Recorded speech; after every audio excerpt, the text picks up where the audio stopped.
Esse é um guia completo do Pixel do Facebook versus API de conversões. O que é o Pixel? O que é a API? Qual que é a diferença entre eles? O Meta vem recebendo cada vez menos dados. Agora, com o fim dos cookies de terceiros, isso ficou ainda pior. Para que você entenda essa aula, eu preciso que você entenda também o que são os cookies. De forma simples, os cookies são marcações que um site faz no navegador do usuário. Podemos dividir os cookies em duas formas: cookies primários e cookies de terceiros. Muito bem, primeiramente, cookies primários. Os cookies primários, para que você entenda, eles são marcações feitas no próprio domínio, no próprio site, e eles podem ser utilizados apenas entre eles. Como assim, Carlos? Basicamente, os cookies é como se fosse um carimbo que é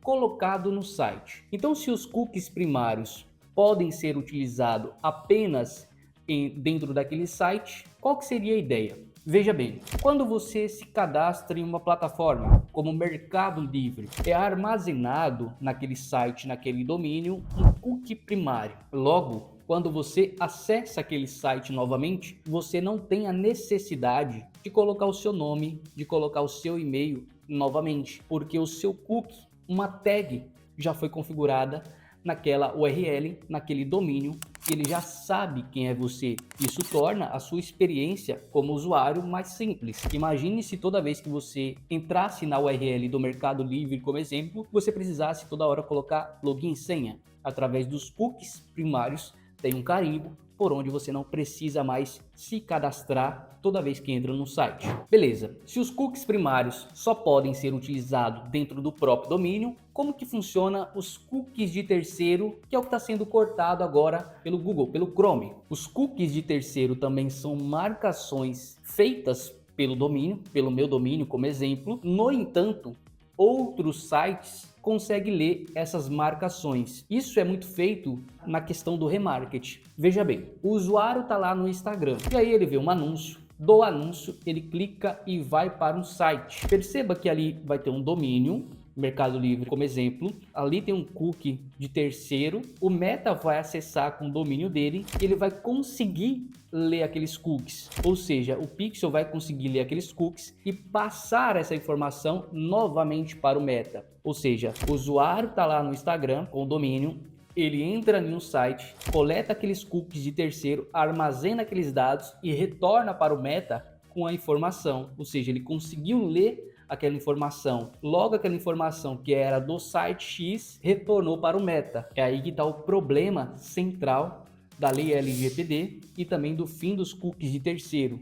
Com o fim dos cookies de terceiro, o Meta ou qualquer outra plataforma de tráfego não consegue ler as informações do seu site. Se o Meta não consegue ler as informações do seu site, literalmente ele fica mais burro. Ele vai no teu site, não retorna com nenhuma informação, não tem como fazer remarketing, não tem como o Pixel ficar inteligente. Agora que você entendeu o que são cookies primários e cookies de terceiros, eu vou te explicar a principal diferença entre Pixel e API de conversões. Primeira coisa, Pixel do Facebook, ele faz somente as marcações dos eventos. Se o usuário acessou o site, ele consegue identificar um page view. Se o usuário visualizou um vídeo, ele consegue identificar um view content, ou seja, ele faz essa marcação. Se o usuário acessou um checkout, ele sabe identificar que teve um início de finalização de compra. Se o usuário compra um produto, ele identifica um purchase. O Pixel faz essa marcação e retorna essa marcação para o Meta.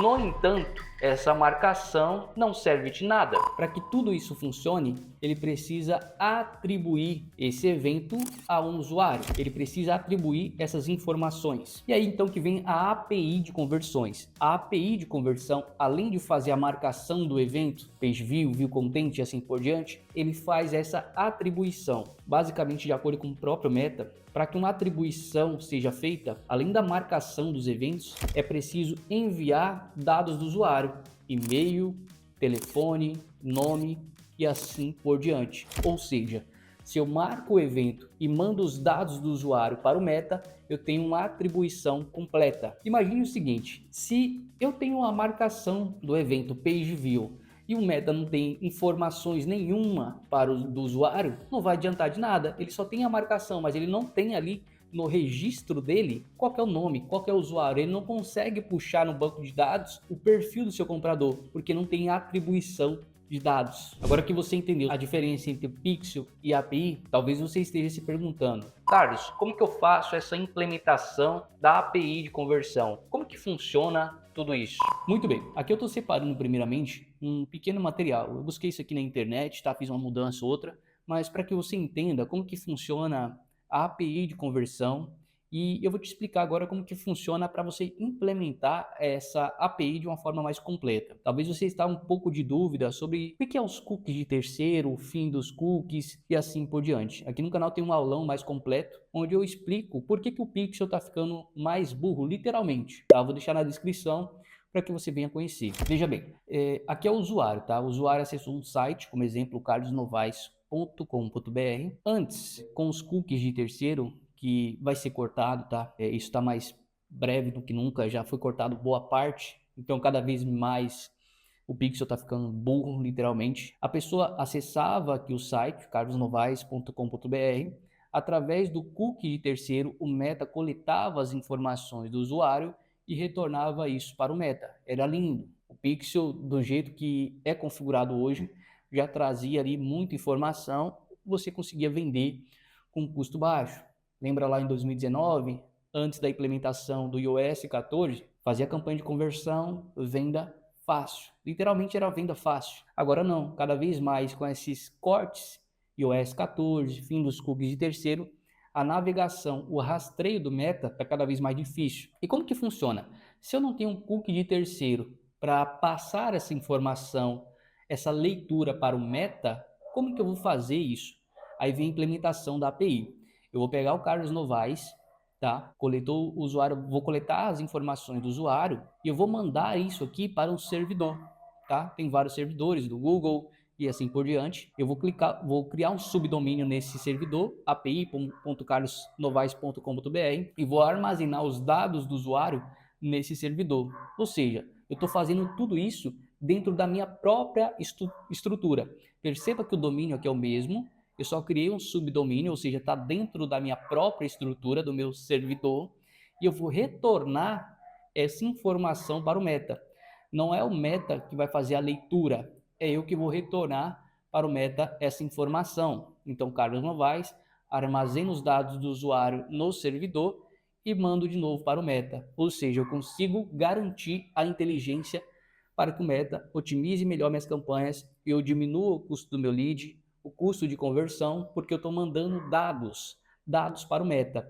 Meta teve um page view e o nome desse usuário é X, o e-mail dele é esse, está armazenado aqui, estou te retornando isso. Meta teve uma compra, esse é o meu perfil, nome, telefone do usuário e assim por diante. Ou seja, eu coleto esses dados, mando para o servidor e retorno isso para o Meta. Carlos, e como que isso é feito? Como que é feita essa implementação? Essa implementação hoje tem duas formas que eu faço, tá? Via Google Tag Manager. Pelo Google Tag Manager eu consigo cadastrar as principais tags do Meta, via navegador, via servidor e retornar isso. E também através de plugins WordPress. Um plugin que eu utilizo hoje no meu site, na minha estrutura, é o PixelX. Estou dentro aqui do meu WordPress, tá? Já trouxe aulas aqui no canal sobre o PixelX. Basicamente é um plugin que facilita todo o processo de implementação, tá? Aqui ele já está configurado no meu site e por padrão ele já retorna aqui os principais acessos do meu site. Inclusive ele consegue puxar cidades, estados e países que estão acessando, ou seja, ele consegue retornar essa informação e mandar para o Meta. Dentro do PixelX eu consigo criar conversões. Exemplo, eu consigo aqui colocar informações de pessoas que passaram 3 minutos da minha página, eu criei essa conversão, né? Eu coloquei como view content, ou seja, se a pessoa passou 3 minutos na minha página, eu quero que ele retorne para o Meta um evento de view content. Aqui eu tenho o gatilho, né, que é o tempo de visualização de página, e eu tenho um evento, view content, é isso que eu quero retornar. O recurso é esperar por 180 segundos, que é o mesmo que 3 minutos. E aí tem um botão. A pessoa foi lá no meu site, né? Vou colocar aqui no meu site como exemplo. Tá vendo aqui, ó? Botão 01. É o meu site, Carlos Novaes, tá? O MTD tá aqui. Quando a pessoa clicar no botão 01, que é esse aqui, eu vou falar pro Meta na verdade para o PixelX, mandar um evento para o Meta. Olha, PixelX, quando a pessoa clicar nesse botão 01, eu quero que você envie para o Meta o evento de adicionar lista de desejo. Aqui, na verdade, a pessoa clicou aqui, eu vou falar, olha, ele tem intenção na compra, ele tem um desejo na compra, manda esse evento para o Meta. Por que eu faço isso? Eu quero criar um funil de eventos. Funil de eventos, o que é isso, Carlos? Aqui no canal tem aulas explicando sobre isso. Mas, basicamente, quando o usuário acessa uma página, o que ele vai fazer? Ele vai fazer uma leitura da sua página. Vai carregar aqui um page view. Se ele quiser, ele vai carregar o vídeo de vendas. Então, vou mandar um evento de view, conteúdo, né? Quando a pessoa assistir esse vídeo. Se ele clicar nesse botão, ele despertou um desejo. Então, vou adicionar um evento de adicionou a lista de desejos. Se ele descer essa página aqui e parou para ler e clicou nesse outro botão, posso colocar outro evento de lista de desejos. Se ele parou aqui para ver o depoimento, eu posso colocar um evento de view content, view depoimento e assim vai. Então, o que eu estou fazendo aqui? Eu preciso que você entenda que o Meta, ele não consegue ler o que está escrito nesse site, nessa página. No entanto, ele entende códigos, ele entende eventos. E para que eu possa fazer isso de uma forma melhor, eu preciso mandar esses eventos para o Meta para que ele entenda padrões. Ou seja, carregou a página, viu o vídeo, clicou no botão lista de desejo, clicou nesse outro botão, outra lista de desejo, botão 02. Viu depoimento, viu content, eu vou mandar para ele.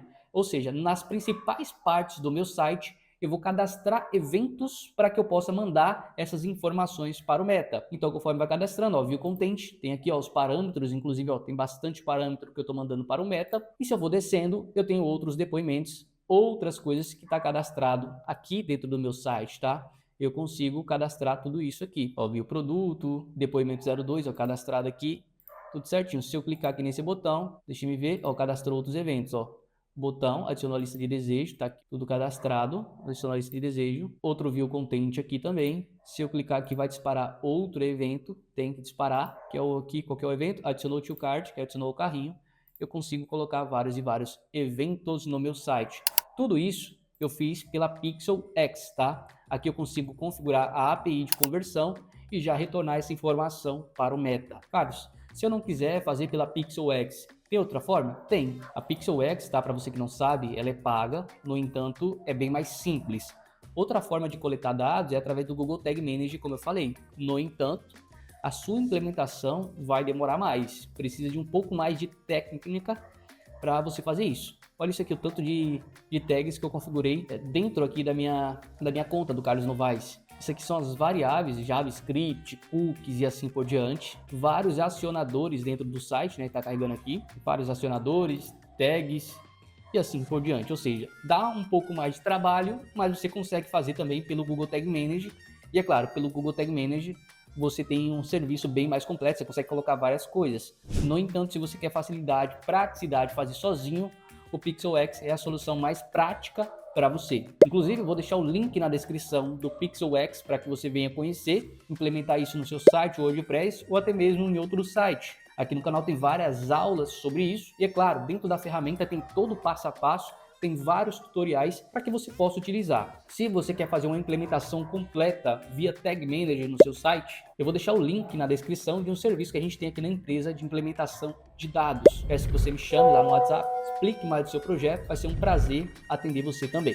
Espero que esse conteúdo tenha te ajudado. A ideia foi te explicar a principal diferença entre Pixel e API, como que funciona tudo isso. Agora eu vou ficando por aqui, aquele abraço, tamo junto.